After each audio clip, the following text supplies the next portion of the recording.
The Institute for Justice. The National Law Firm for Liberty. Hello, and welcome to Short Circuit, your podcast on the Federal Courts of Appeals. I'm your host, Anthony Sanders, Director of the Center for Judicial Engagement at the Institute for Justice.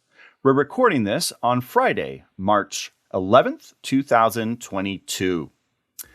We'll get to a couple IJ attorneys talking about a couple recent cases from the Federal Courts of Appeals in a moment. But first, I have an announcement to make. I think it's the first time we've talked about it here on Short Circuit, although we've been talking about it on social media. And that is our upcoming live Short Circuit. So if you live in the DC area, you can come and see a recording of this podcast, Short Circuit, live. And it will be at the National Press Club on Wednesday, April 6th at 7 p.m. Doors open at 6:30. And this isn't just come see a few IJ attorneys talk about stuff like we usually do on the podcast, talk about a few recent cases. This is going to be an all-star panel of Supreme Court attorneys who all clerked at the DC Circuit. So it's going to include Lisa Blatt, who is a top-notch SCOTUS lawyer, Kelsey Brown Corcoran, who is another top-notch lawyer, and Lisa Blatt is at William & Connolly, and Kelsey is at the Institute for Constitutional Advocacy and Protection at Georgetown University. You may recognize her from our Section 1983 event that we did online about a year ago that she was on. And last but not least, Paul Clement, who is at Kirkland & Ellis and is also a top-notch Supreme Court attorney. So all three of them will be on the panel talking about recent DC Circuit cases with our very own Anya Bidwell, who will be moderating the panel. It will be so much fun to see these four have their say about the DC Circuit, reminisce a little bit maybe about clerking there, and then there will be a reception afterward with some drinks and hors d'oeuvres. It is all completely free, but it, of course, is time limited because we think it's going to fill up, and we only have so many spots available. Already about half of them are gone. So if you want to RSVP for this event, you should go right now or very soon to the link. Now we're putting a link on our webpage and also on our show notes if you're listening to this through your app. So you can find that, but in case you can't, it's ij.org/event/SCL, standing for Short Circuit Live. That's ij.org/event/SCL, and you can register there. We would love to see you. It should be so much fun. And it will be the first formal Short Circuit Live we've had since the pandemic started. Our last was in Georgia in February 2020. Though we did have our live Supreme Court preview last fall, which was a lot of fun. So this is also live as we're recording it, but not live as you're listening. But nonetheless, we still have a couple great guests who are going to talk about a couple great cases for you. They are my colleagues, Rob Fromer, senior attorney at IJ. Welcome, Rob. Welcome. Thanks for having me. And for his first time on Short Circuit, John Wrench, attorney at IJ. Welcome, John. Thanks, Anthony. It's great to be on for the first time. And John and I should also say hello to all the students we met at the Federalist Society Student Convention that we both attended last weekend. It was at the University of Virginia, and we had a lot of fun talking to a few folks there. A few asked about Short Circuit, so a shout out to all those students. Now, we're going to be talking about a couple cases from the First Circuit and the Sixth Circuit this week. Rob's going to start us off in the first. And Rob, I think you have some grand stories for us. Is that right? I have some grand tales to tell you, indeed.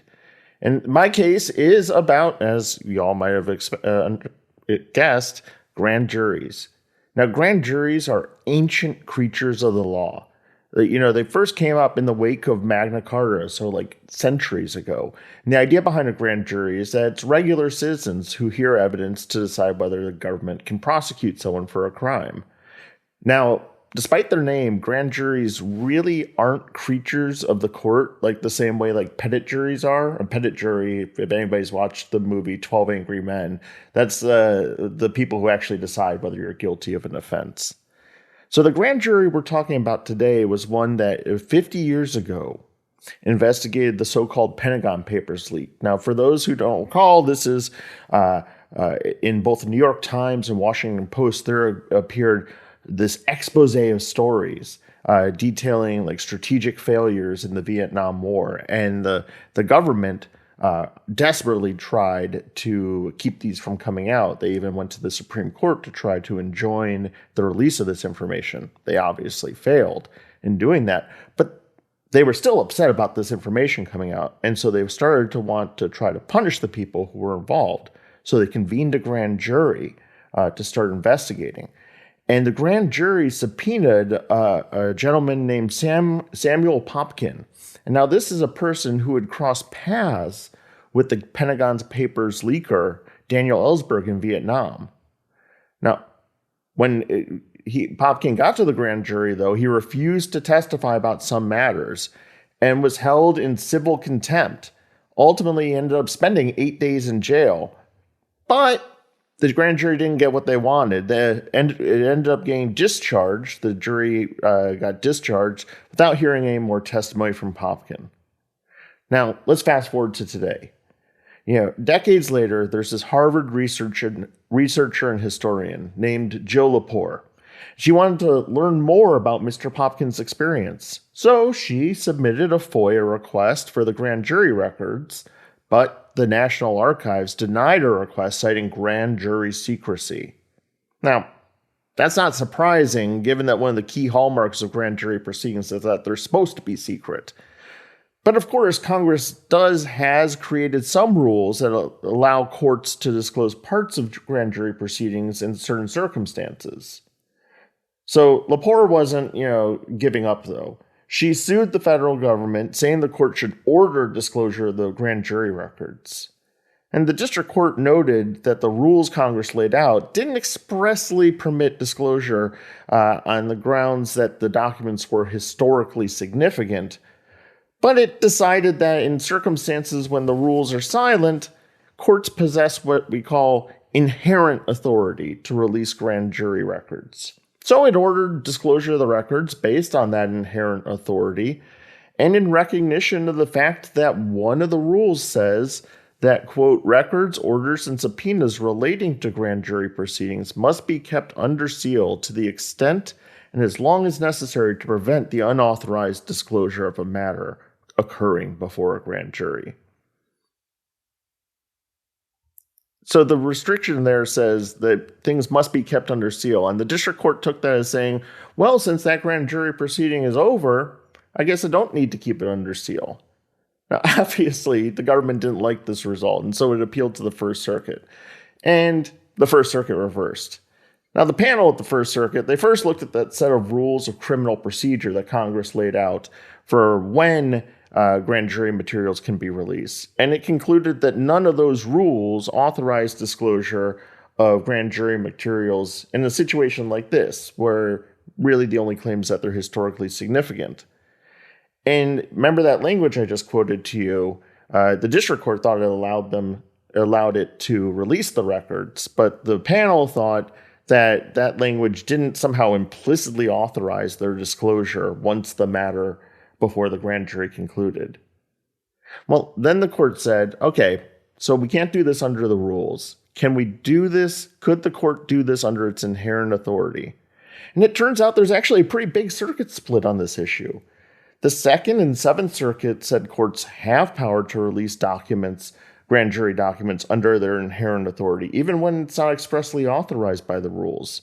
But by contrast, the Sixth, Eighth, 11th, and D.C. circuits say the court's authority is strictly limited to the circumstances identified in the rules. Can't go any further.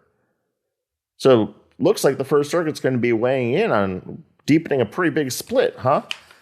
Well, turns out, even though the First Circuit hasn't weighed in on the question, it didn't really want to further the split. It didn't want to get any deeper into this issue about whether courts had an inherent authority outside the rules that Congress put forward.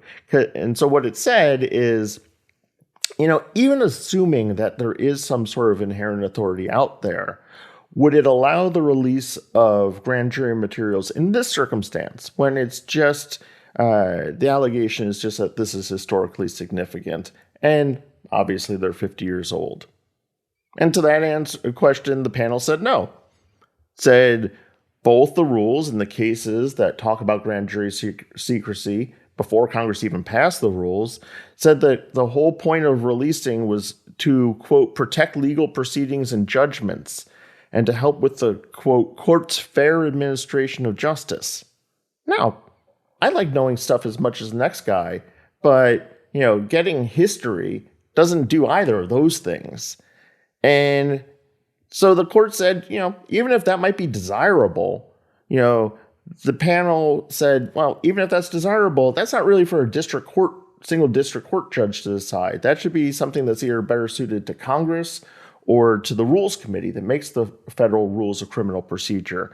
They'd be better judges of this than a single judge. So the end result, our historian doesn't get the documents, and the mysteries of the Pentagon Papers remain locked inside the National Archives. John, what's your take on those mysteries?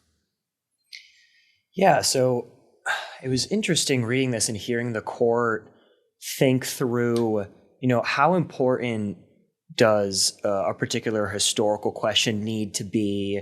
How long does it need to be under seal before this is the type of thing that a court should really get into? And it seems to not want to get into that at all. It does not think that the court's job is to decide, this question is of enough historical importance. And it actually, I have a question coming from this, but it even cited some of Lepore's work, almost implying that it wasn't historically important enough.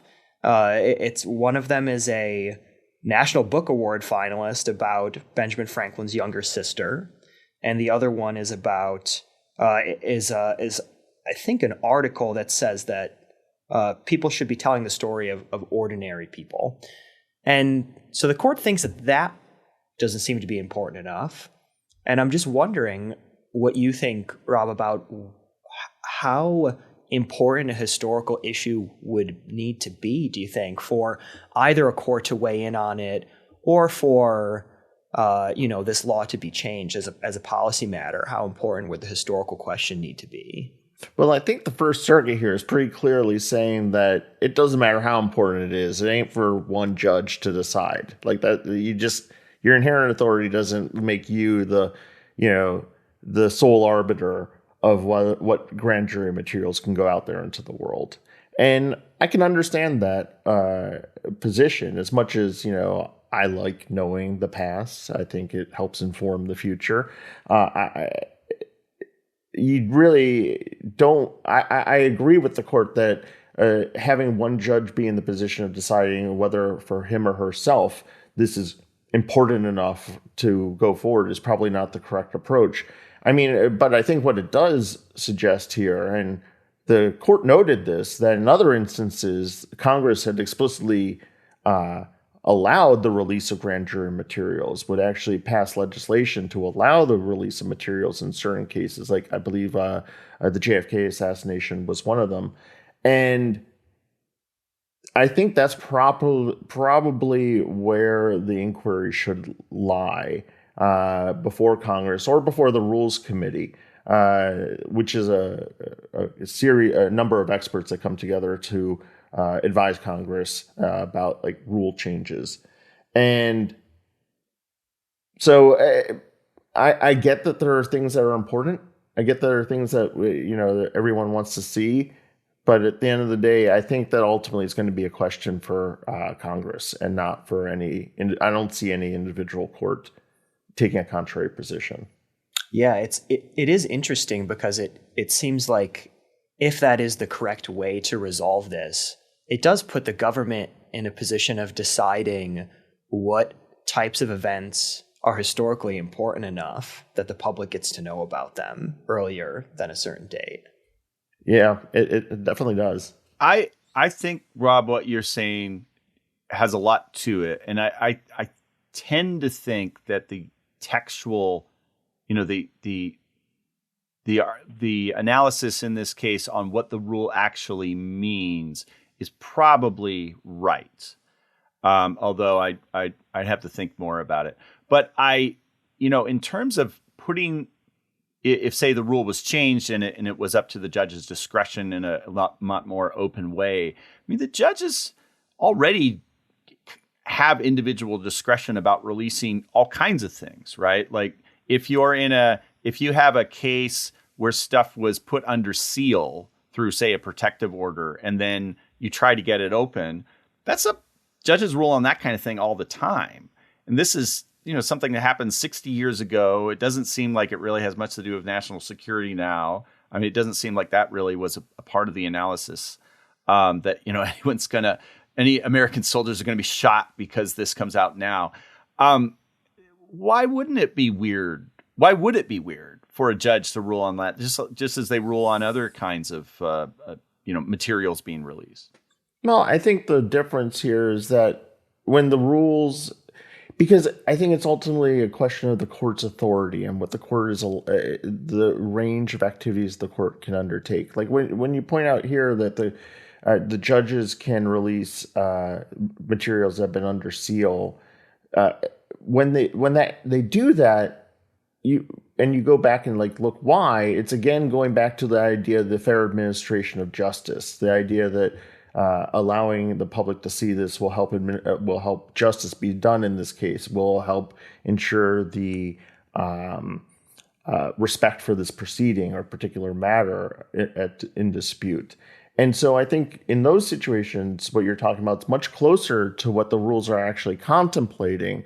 Whereas here, this is something that is just sort of different in kind. It has nothing to do with any given case or given matter before the court. It just is about the court's free-floating idea that some historical event, enough time has passed, enough interest is there to release the materials. But that doesn't affect any of its current cases. So I think it's just a difference in kind that really suggests that maybe Congress, maybe the Rules Committee should come up with standards by which judges can decide to release these materials. I think the First Circuit here is just saying it shouldn't be done in an ad hoc manner like this. Yeah, I take your point there that the judge really then is sitting as historian judge and not a judge. I do think, though, that this is something so the historian in me is coming out and saying, gosh, this is a silly system that they really are. I mean, I get grand jury secrecy. That's very important. But something from 100 years ago, I mean, there's no time limit, right, in the rule. Technically, a grand jury sitting 150 years ago, there's no way to get those documents unless Congress does something. Yeah, and Congress could pass a rule saying for grand jury records that are more than a certain number of years old, maybe it's 100 years old, that those are presumptively available and that the government needs to put forward some actual evidence for why they should continue to be secret. But that, again, would be a rule for Congress rather than a single judge singing up in Boston or wherever. Well, if Congress does want to do that, let me lend my hearty support in my wearing my historian hat. And, there's lots of records that after so many years are released, like, say, I don't know if it's still true, but the UK had basically a rule that state secrets are released after 100 years. So, eventually at some point, all the stuff from World War I about the secrecy that they use was released. There's something I don't know about that. The census in the UK is released after 100 years. The census here is released after 72 years. So the 1950 census is just about to be released or has been released. And then the 1940 census was released 10 years ago. So that's all stuff that's important for historians and for just, family history folks. But also, if something happened 100 years ago, there's no one alive today that's going to be that embarrassed by what they did, right? Maybe you had a grandpa who was involved and you want that to be shut up. I just don't see much of a public interest there. So No.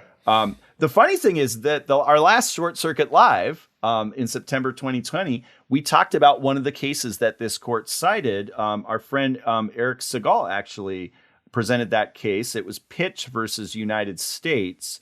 And the funny thing was that then when after that was presented, it went en banc and was reversed and lines up with the First Circuit on the 5 part of that 5-2 split.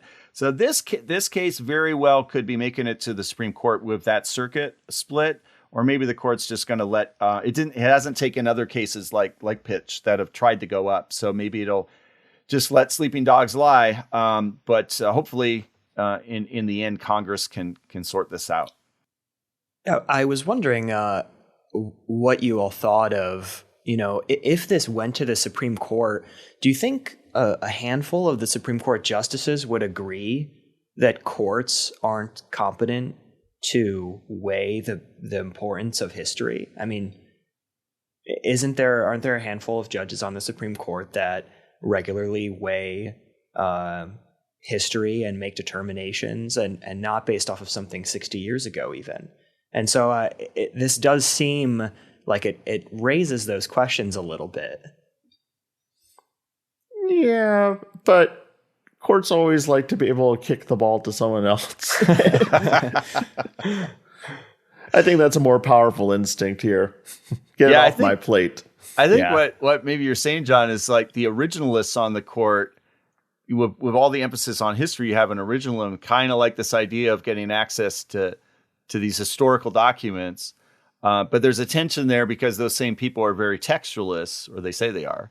And this, I think that the more textualist position is to deny that the district court can open these records. Yeah, I think that that's definitely part of it. But also the courts, the First Circuit's point that, judges aren't really historians. They aren't competent to go through this type of analysis. And I do think that there's some justices on the U.S. Supreme Court who might not totally agree with that. I think originalism in part depends on judges feeling confident enough to do that. Well, another judge who's not on the Supreme Court, who's a big fan of historical analysis, is Judge Sutton on the Sixth Circuit. He certainly is. And it has nothing to do with history, but he had a few things to say about, a little bit to do with history, about the Administrative Procedure Act recently. So tell us about that, John. He did. So I'm going to discuss a decision out of the Sixth Circuit by Judge Jeffrey Sutton. And it's about whether the IRS complied with the Administrative Procedure Act, or the APA, when it issued a rule in 2007 without first going through the notice and comment process. So that might sound less grand than grand jury proceedings, but I promise you it is, I'm going to make it hopefully as interesting. Or Judge Sutton is going to make it as interesting. And so I'll start with a little background on the APA before diving into the opinion. So the APA is a federal statute that governs how administrative agencies like the IRS create regulations. And so the APA distinguishes between legislative rules and interpretive rules. And legislative rules, which are binding agency regulations, they must go through something called the notice and comment process, which the court refers to in the opinion as a light shedding process.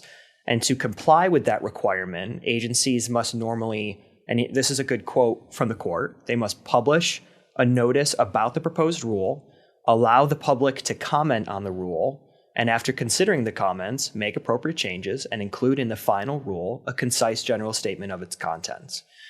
And so courts must set aside agency actions that fail to comply with the notice and comment requirement. So you can see why it matters whether an agency action is defined as a legislative rule subject to that requirement or an interpretive rule, which is not. And how do courts distinguish between legislative and interpretive rules?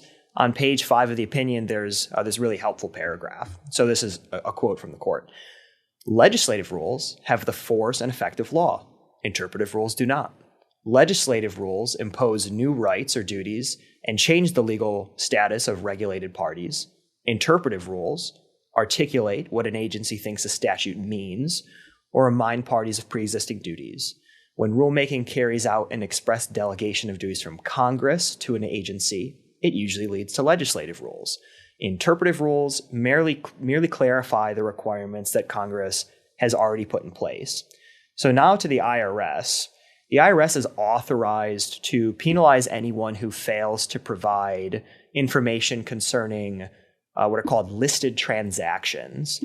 And those are certain transactions which, according to the IRS, raise a red flag that someone might be trying to avoid paying taxes. And in 2007, the IRS issued a notice, and I just want to distinguish between the 2007 notice and the notice and comment process. Those are different things.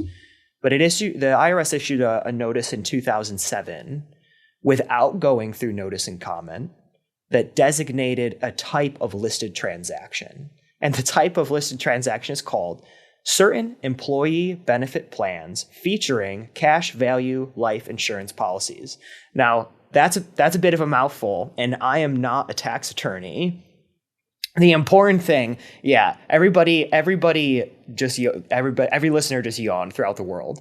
The important thing here is that in 2019, the IRS concluded that a business called Man Construction and its two owners violated the IRS's 2007 notice by participating in an employee benefit trust between 2013 and 2017. So the IRS was looking at that employee benefit trust and said, we think this is a listed transaction.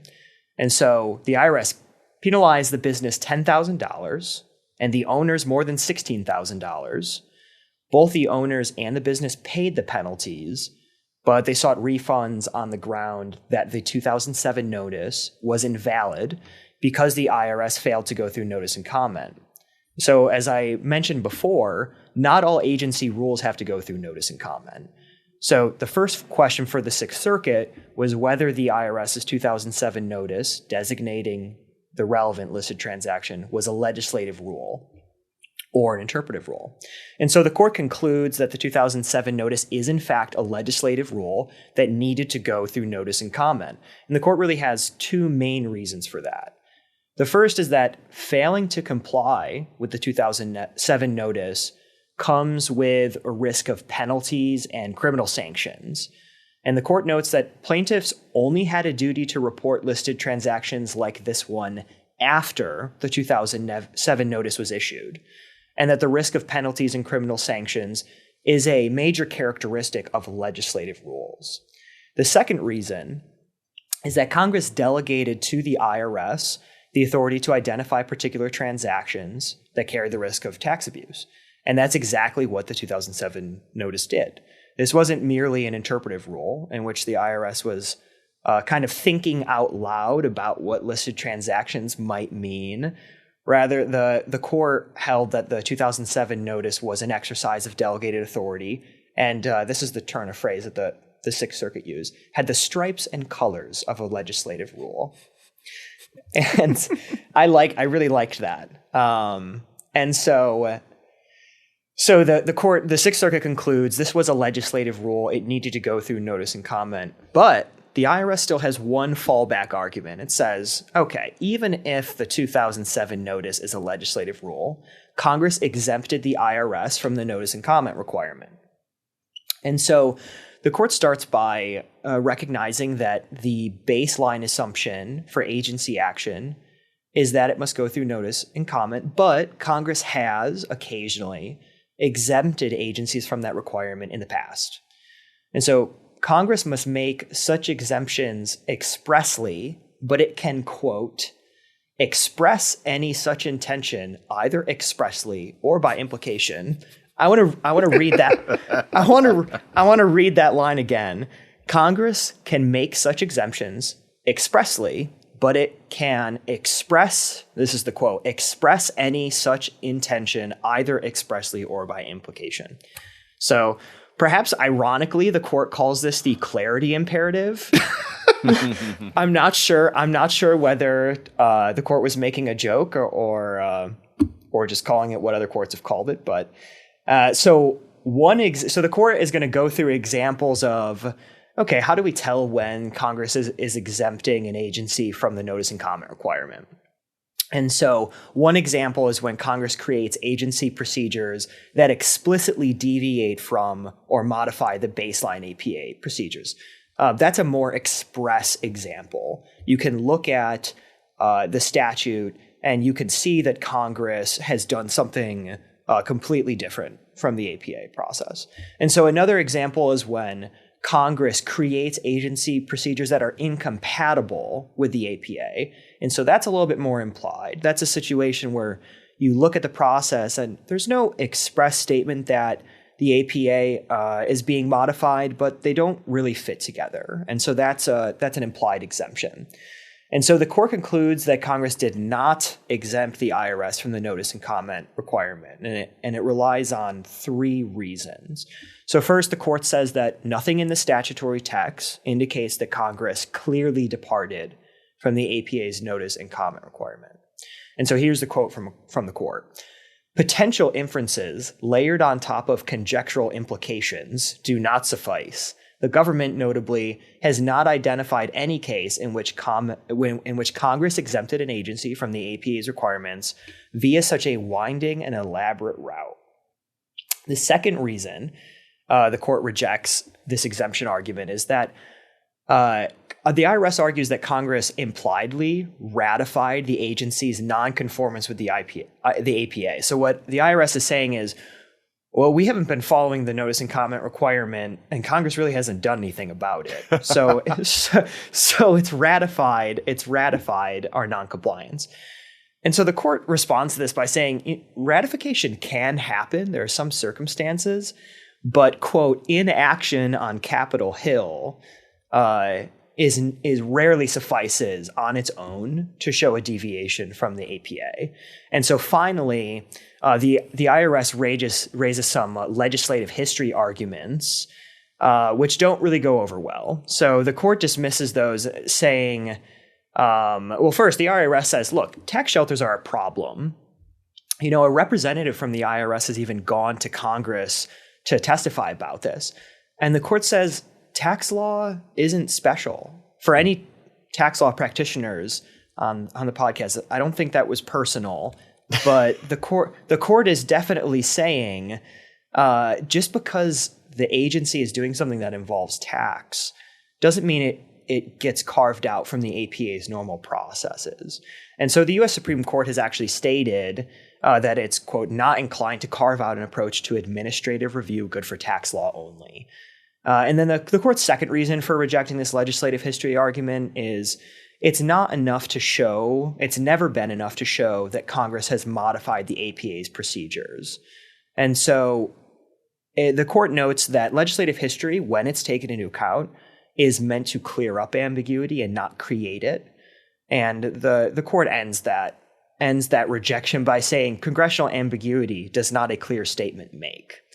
And so after going through that, it's decided that the IRS needed to go through notice and comment and that it wasn't exempted.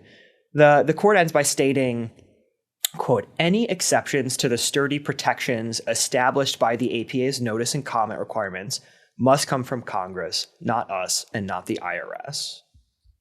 Rob, you've experienced some time with the IRS, haven't you? I've had my I've had a little bit of a run-in here or there. Nothing to talk about, but what's crazy to me here is, well, first there's a couple of things. One is like Judge Sutton does an excellent job in this opinion of clearly laying out the arguments and where the court lands on them. A lot of times in opinions, you'll have to hunt through dozens and dozens and dozens of pages to try to figure out what in the world the court is saying. And here it's very clear. You know, for instance, on page 7, the court says, did Congress expressly exempt the IRS from the APA's requirements? No.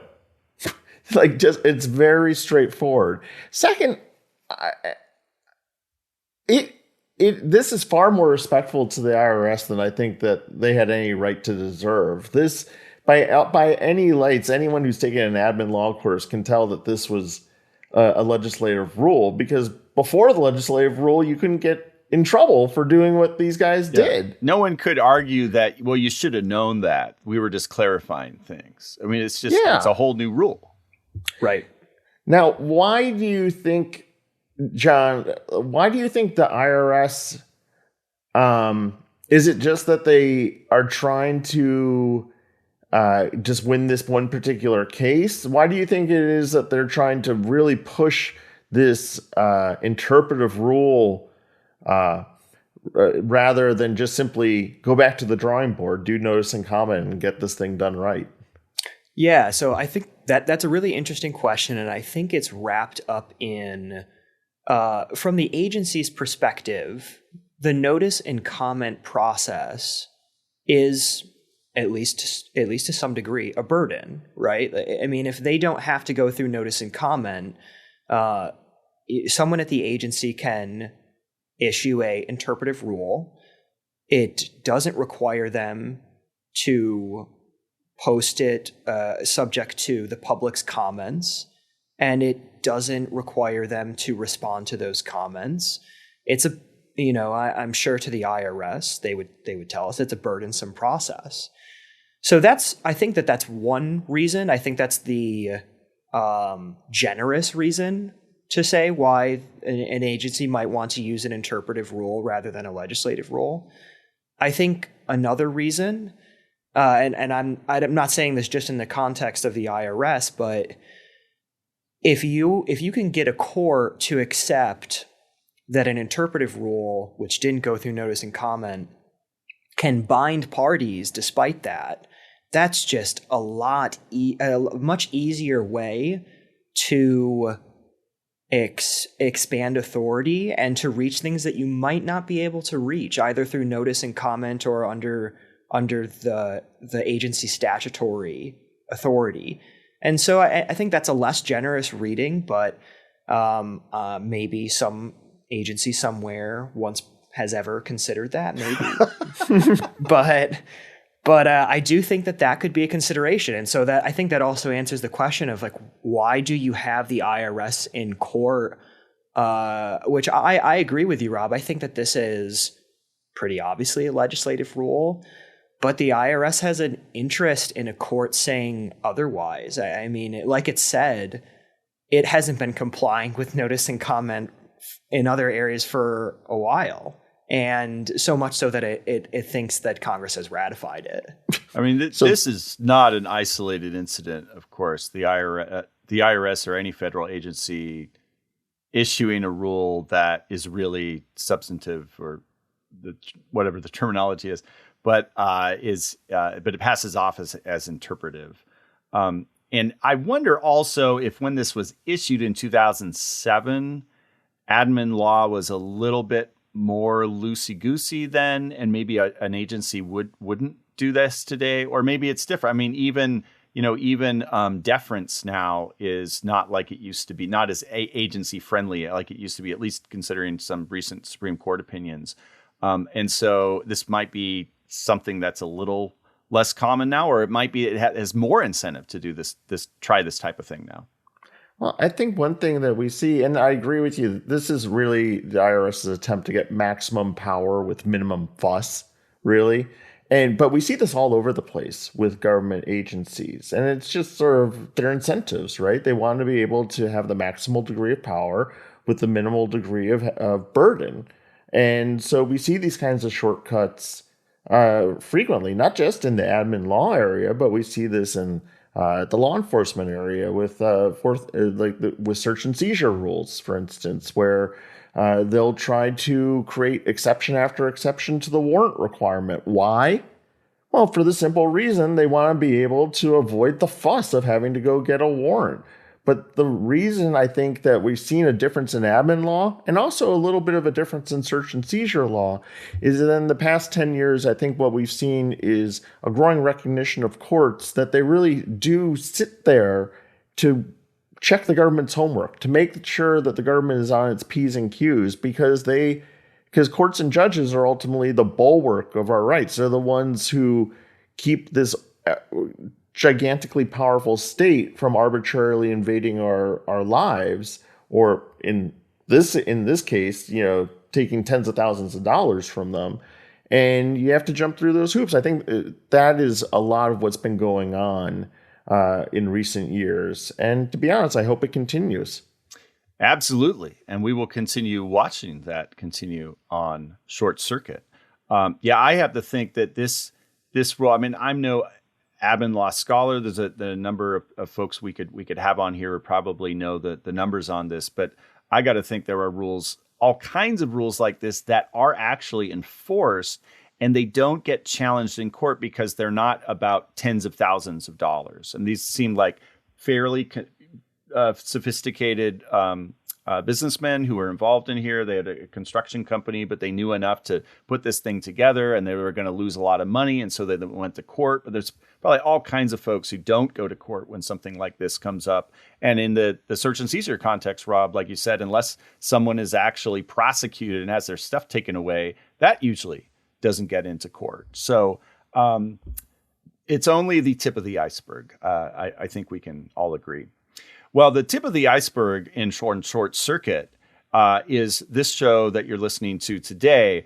But as I said at the beginning, if you want to see it all in person and you live in the D.C. area, or for some reason want to come to Washington, D.C. to see it, again, it's April 6th at 7 p.m. at the National Press Club. The link is on the show notes, and we'd love to see you.